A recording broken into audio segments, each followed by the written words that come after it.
رقية خرجت ولم تعد والقاتل كان الأقرب إليها. جريمة بأيدي صغيرة. شقيق رقية في قبضة العدالة. أعلنت شرطة إديالى اليوم عن كشف ملابسات جريمة بشعة راح ضحيتها الصغيرة رقية البالغة من العمر 6 سنوات، وذلك بعد ساعات قليلة من الإبلاغ عن اختفائها في حي التحرير وسط بعقوبة بالعراق.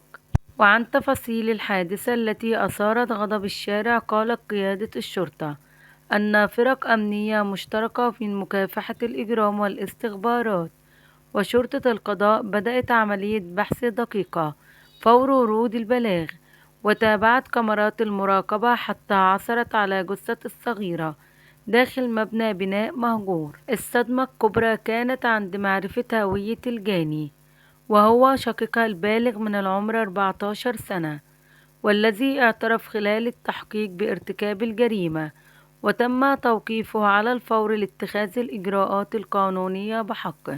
القضية هزت المدينة وتركت تساؤلات كثيرة عن الدوافع والبيئة والمسؤولية. هل يجب أن نسأل هنا عن الدوافع الأخلاقية النفسية المجتمعية للجاني؟ ولو سألنا فعلينا أن نسأل أولا، متى تشكلت تلك الدوافع في نفس طفل مراهق حتى تدفعه لارتكاب جريمة مكتملة الأركان؟ الجاني هنا وبكل وضوح وحقيقة هم الأهل. لا يمكن بأي حال من الأحوال أن نرمي اللوم على صغير بهذا العمر دون النظر لأقرب الفاعلين.